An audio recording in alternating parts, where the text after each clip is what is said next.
खुलुमबाय आं सिबि रानि ब्रह्म नोंथांमोनखौ आंनि एसबि बड' निउज चेनेलाव गासैखौबो बरायबावनाय थाबाय नोंथांमोननि थाखाय आं गोदान मोनसे भिडिअ लानानै फैबावबाय अन्नानै भिडिअखौ जोबजासिम नायलांदो बायजोनिफ्राय आइन बेरेखायै अमा लाबोनाय रेलगारिखौ हमदों अमा फिसिग्रा गौथुमा सावरायनो गोनांदि रायजोआव अमानि बेराम स्वाइन फिभारआ बांनायखौ नोजोर होनानै जायगा जायगा अमा बेदर फाननायखौ बन्द खालामनो गोनां जादों आरो गोबां अमाफोरखौ बेराम जानायनि थाखाय बुथारनानै फबनो गोनां जादों रायजोआव अमानि बेराम गोसारनायखौ नोजोर होनानै बायजो रायजोनिफ्राय आसामाव अमा लाबोनायखौ बन्द फोसावथ'दोंमोन नाथाय बन्द फोसावनायनि उनावबो गुबुन रायजोनिफ्राय अमा लाबोखुमानाया बन्द जायाखै थिग बेनि सायाव गोख्रों नोजोर लाखिबाय थानाय समावनो आसाम आरो सोनाब बंग सिमायाव रेलगारिजों लाबोनाय मा 104 अमाखौ हमनो हादों डिब्रुगड़ कन्याकुमारी विवेक एक्सप्रेस रेलगारिजों आसामाव अमा लाबोगासिनो दंमोन रेलनि दाब्याव सोनानै मा 104 अमाखौ लाबोगासिनो दंमोन उनाव अमा फिसिग्रा गौथुमाव हमनायाव अमा लानानै फैनाय रेलगारिनि दाब्बाखौ श्रीरामपुराव एंगारनानै थांनो गोनां जादों बायजो रायजोनिफ्राय अमा लाबोनायनि सायाव बिथांमोना फोरमायथिदों दि माखासे बेराम जानाय अमाफोरखौ खम बेसेनावनो आसाम बा सा सानजा भारताव लाबोनाय जायो जायजों जोंनि जायगायाव अमाफोरनाव बेरामा सन्देरो बेजों अमा फिसिग्राफोरना गोबां खहा जायो बेनिखायनो बायजोनिफ्राय अमा लाबोनायखौ बन्द खालामनांगौनि थाखाय दाबि खालामदोंमोन नाथाय सिरियै आइन बेरेखायै बायजो रायजोनिफ्राय आसाम आरो सा सानजा भारताव रेलगारिनि गेजेरजों अमाखौ लाबोनाय जादों होननानै फोरमायथिदों बेनिखायनो आइन बेरेखायै अमा लाबोनायखौ बन्द खालामनो थाखाय कक्राझार रेलवे स्टेशनाव रेल होबथानो थाखायबो बिथांमोनहा ओंखारदोंमोन उनाव कक्राझार पुलिसा बिथांमोनखौ हेंथा होनानै साबाखौ सोंनाय फिननाय लानो थाखाय हमदों बिसि बा फिसाय थाखानायनि उनावबो गुबुनजों इनायै सोमोन्दो लाखियोबा बिनि फिथाइया गाज्रिनिफ्राय गाज्रिसिनबो जानो हागौ थिग बेबायदिनो जादों कक्राझाराव फिसाय थाखानायनि उनावबो गुबुन सेंग्राजों इनायै सोमोन्दो लाखिनायनि थाखाय फिसाया रागा जोंनानै सेंग्राखौ बुथारदों थांनाय 23 साननिफ्रायनो गोमानानै दंमोन 29 बोसोर बैसोनि राजकुमार सरकारा दा 23 साननि उनाव बिथांनि गोथै देहाखौ खावसे सेवनाय हालोदाव बोखांनो हाबाय कक्राझाराव जादों बे जाथाया कक्राझारनि भारत भुटान सिमा लुंसुं रिजार्भ फरेस्ट ओनसोलाव खावसे सेवनाय हालोदाव बोखांनो हाबाय 29 बोसोर बैसोनि राजकुमार सरकारखौ थांनाय 23 साननिफ्रायनो गोमानानै दंमोन फोरमायथिनाय बायदिब्ला राजकुमार सरकारा चिरां जिल्लानि बासुगाव पुलिस थानानि सिङाव थानाय काटालपारा गामिनि थागिबिमोन नाथाय राजकुमार सरकारा अजय मण्डलनि बिसि मनीषा मण्डलजों इनायै मोजां मोनलायनायनि सोमोन्दो दंमन बेखौबो मिथिहोबावदों दि बिसोरनि इनायै सोमोन्दो थानायखौ अजय मण्डला गोबां खेब हेंथा होदोंमोन आरो वार्निंबो होखादोंमोन नाथाय वार्निं होनायनि उनावबो जेबो सांग्रां जायाखैमोन जाउनाव थांनाय 23 साननिफ्रायनो गोमानानै दंमोन राजकुमार सरकारनि नखरनि सोद्रोमाफोरा पुलिस थानायाव गसर होनायनि उनावनो राजकुमार सरकारखौ नागिरनायजों लोगोसे अजय मण्डलखौ हमनानै सोंनाय फिननाय लादोंमोन पुलिसा सोंनाय फिननाय लानायाव अजय मण्डला गावनो राजकुमार सरकारखौ बुथारनायखौ सिमान लादों दा पुलिसा अजय मण्डलखौ हमनायजों लोगोसे बिथांनि बिसि मनीषा मण्डलखौबो हमबाय आरो नखरनि माखासे सोद्रोमाफोरखौबो बे दायाव सोंनाय फिननाय लानो थाखाय एरेस्ट खालामदों बिटिसि बिसायख'थि जानो गेजेराव दान मोननैल' दंसै बिटिसि बिसायख'थिखौ लानानै UPPL BJP BPF गासैबो राजखान्थि दोलोआनो थागथियारि जागासिनो दङ थांनाय बिटिसि बिसायख'थियाव BPF राजखान्थि दोलोआ बयनिख्रुइबो बांसिन मोन 17 मासियाव देरहादोंमोनब्लाबो BJP आरो UPPL नि सोलो खालामनायाव BPFआ सोरखार दानो हायाखैमोन नाथाय बे खेबाव BPF राजखान्थि दोलोआ माबायदिहाय थागथियारि जादों बेखौ हाग्रामा महिलारी बिथाङा फोरमायथिदों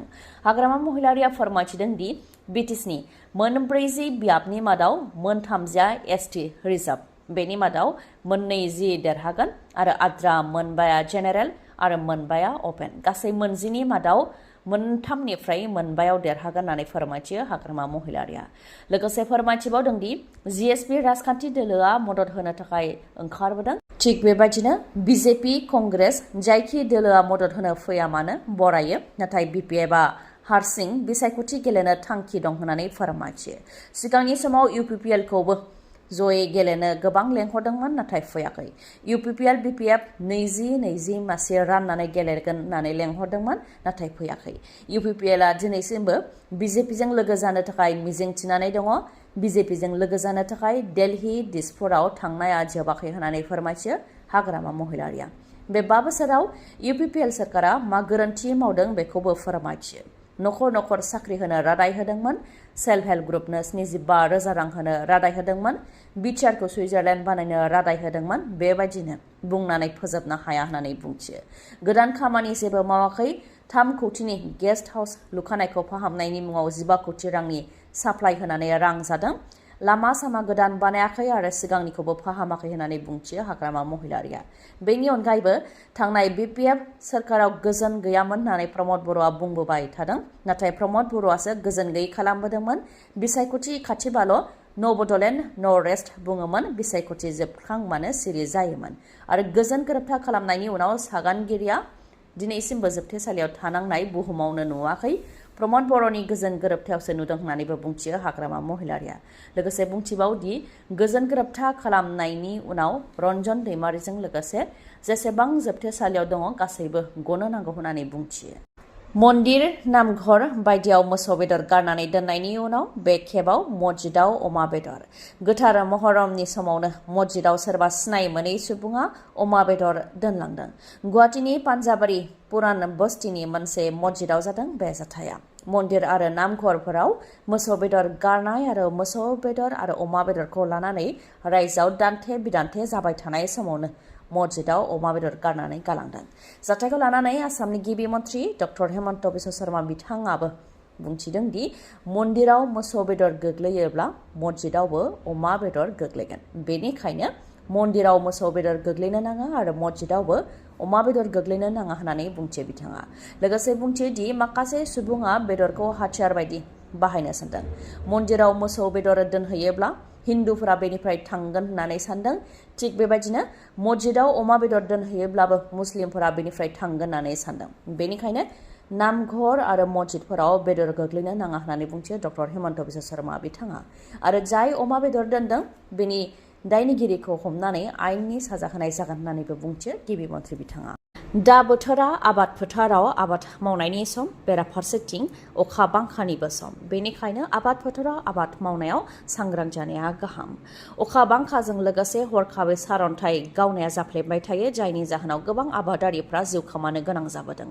थिग बेबायदिनो रायजोआव फिन आरोबाव सासे आइजोआ जिउ खोमानो गोनां जादों आरो आइजोजों थांफानाय सानै हिन्जावसाफोरा जोखोम जानो गोनां जादों। गलाघाटनि मक्रं लनपुरियायाव जादों बे जाथाया। सारअन्थाइ गावनायजों सासे आइजोआ जिउ खोमानो गोनां जादों आरो गुबुन सानै हिन्जावसाफोरा जोखोम जानो गोनां जादों।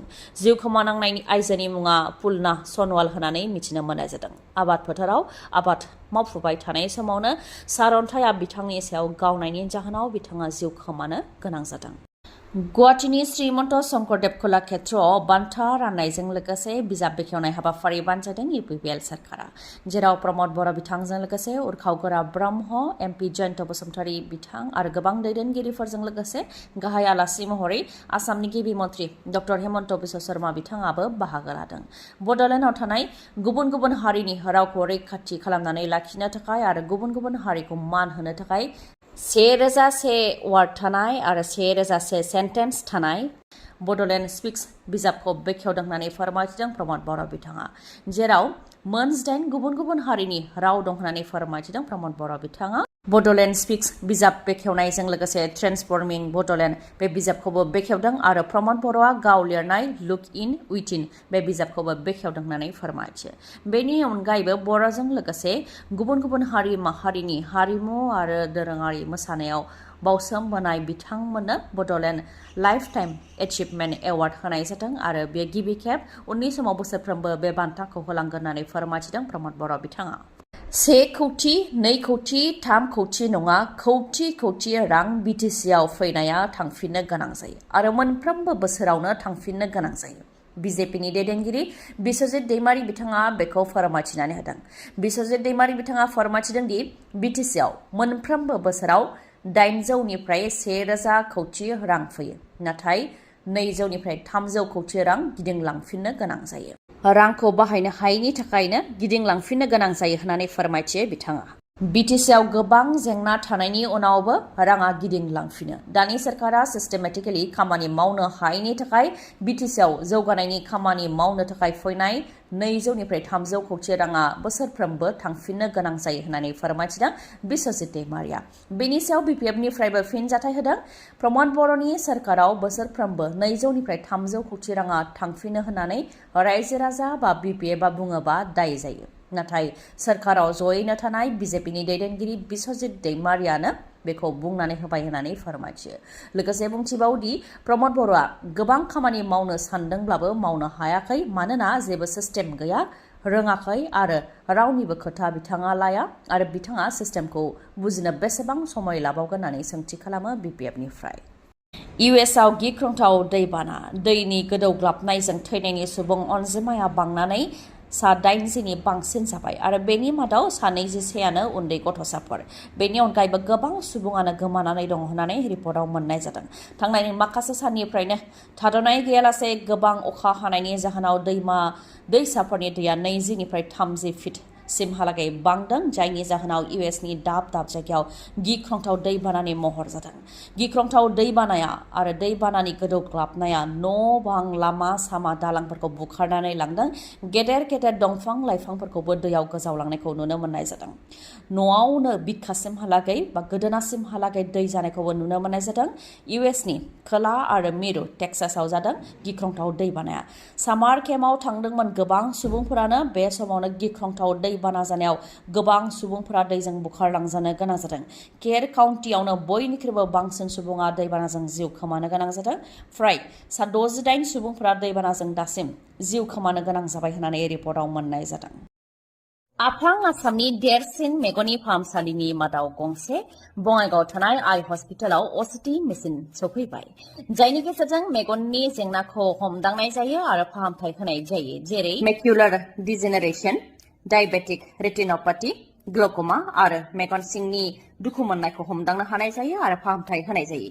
OCTनि अनगायैबो गुबुन गुबुन सार्भिसखौबो मोननो हागोन, जेरै cornea, medical retina, glaucoma इभेलुएशन, अकिउलोप्लास्टी, pharmacy आरो अप्टिकेलबो दङ। बेनि अनगायैबो सानाय गैयालासे, सुथेनाय गैयालासे, इन्जेक्सन गैयालासे कम्पिउटार पेकनि गेजेरजों केटारेक्ट सार्जारिबो खालामनो हायो। आइ हस्पिटालाव डक्टर रुमि दास, डक्टर आशराफुल आलम आरो डक्टर मेघाली शर्माखौ नोंथांमोनहा मोननो हागोन। डक्टर रुमि दासआ तामिलनाडुनि अरविंद आइ हस्पिटालनिफ्राय फैगोन। बिथाङा कर्निया आरो केटारेक्ट स्पेसियलिस्ट, MBBS, MS अप्थालमोलॉजी आरो टपिकल फेक' सार्जारिनि एक्सपार्ट। बिथांजों लोगोसे MBBS, MS आइ स्पेसियलिस्ट अप्थालमोलॉजी फेक' सार्जन डक्टर आशराफुल आलम आरो MBBS, MS आइ स्पेसियलिस्ट अप्थालमोलॉजी डक्टर मेघाली शर्माखौ मोननो हागोन। खम बेसेनावनो नोंथांमोनहा फाहामथाय लानो हागोन। थङा जाहैबाय बङाइगावनि लवार आसाम हस्पिटालनि उल्था दिगाव थानाय बास स्टेन्डनि साखाथियाव। कन्टेक्ट नाम्बारा 6900949900। दिनैनि भिडिअ एसेनोसै। गाबोन आरो गोदान भिडिअजों लोगो मोनफिनबावगोन। नोंथाङा दासिमबो आंनि चेनेलखौ साबस्क्राइब खालामाखैबा अन्नानै साबस्क्राइब खालामदो, लोगोसे लाइक, कमेन्ट आरो शेयार खालामनो दाबाव। गोजोन्थों।